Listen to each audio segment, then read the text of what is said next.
Shakiness is not always serious, but in some cases, it may indicate a serious disorder. Most shakiness disorders can't be easily treated, but they'll often go away on their own.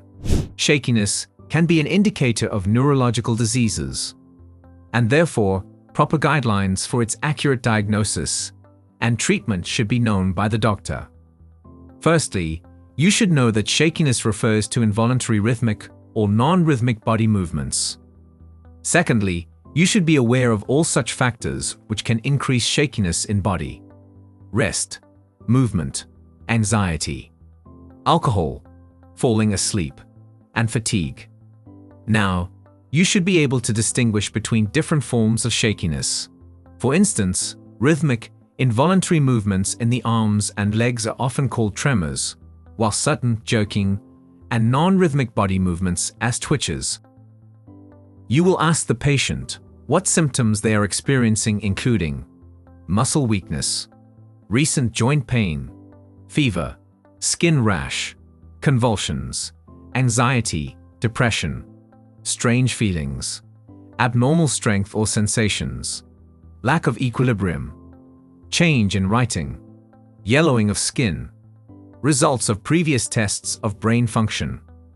Next, you will ask your patient if they or anyone in their family have had any of these conditions, like alcoholism, delirium tremens, emotional problems, liver disease, nervous system disease, Parkinson's disease, thyroid disease, drug addiction, syphilis, rheumatic fever, birth injury, mental retardation, similar shakiness. Then, you will ask the patient when they first began to notice the shakiness and what areas of their body are involved. You will ask the patient if they are taking any medications including alcohol, diphenylhydantoin, L-dopa, benzotropin, metoclopramide, tranquilizers, lithium, antidepressants, phenothiazines such as chlorpromazine or haloperidol. In rare instances, people may develop a twitching in the body after exposure to insecticides. Now that you are well aware of the symptoms of your patient, your main role starts here, because you have to examine the patient.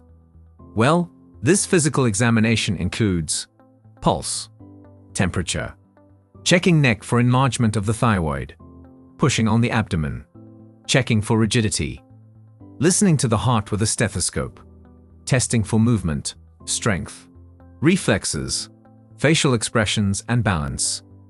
You may also ask patient to try to suppress the shakiness. Now, what can cause shakiness and what is typical for each cause? Well, there are different causes of shakiness that you should be clear about. First, we will study the cause for the tremors.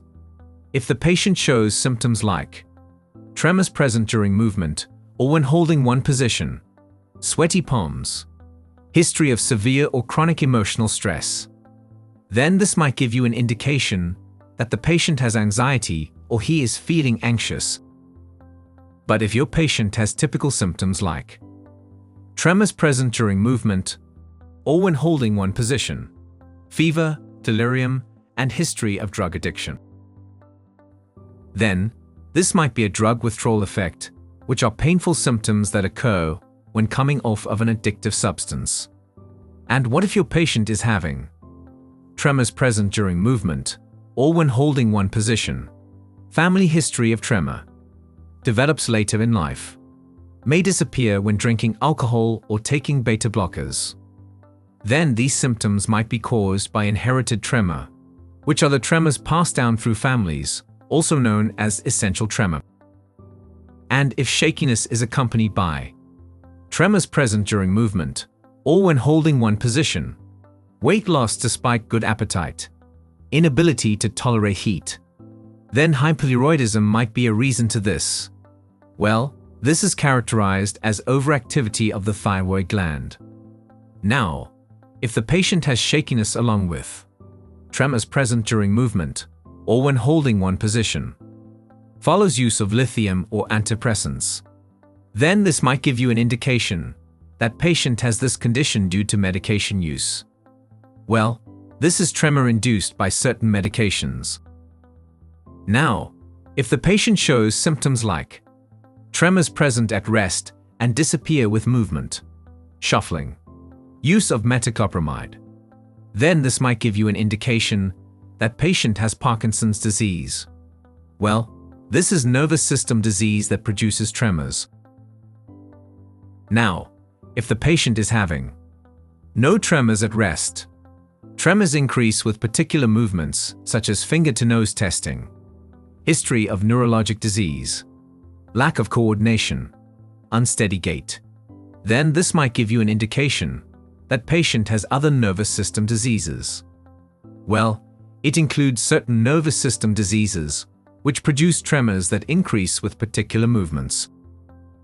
Now, we are going to discuss causes of twitching. If the patient has tics more prominent during periods of stress and can be voluntarily suppressed, then patient has tics. Well, tics refer to rapid, repetitive movements such as blinking, sniffing, or contracting one side of the face. What if your patient is having rapid, irregular jerks in the arms and legs that occur when falling asleep? These movements may also occur in people with convulsive disorders or nervous system diseases. Then these symptoms might be caused by myoclonus, which is in fact movements created by involuntary muscle contractions.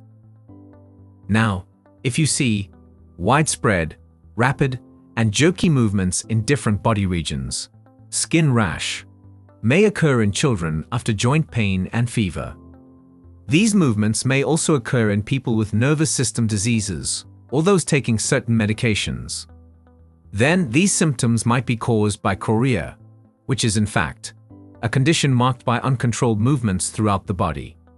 And lastly, if the patient has small contractions that make the muscle appear to shiver, common in fatigued muscles, then this might be an indication that patient has fasciculations, which is defined as brief, non-rhythmic contractions of muscles. So now, if you are clear about your findings, you can manage your patient accordingly or do further investigations if required. That was all about the differential diagnosis of shakiness. Stay tuned to sqadia.com for more such precise and knowledge-stuffed videos.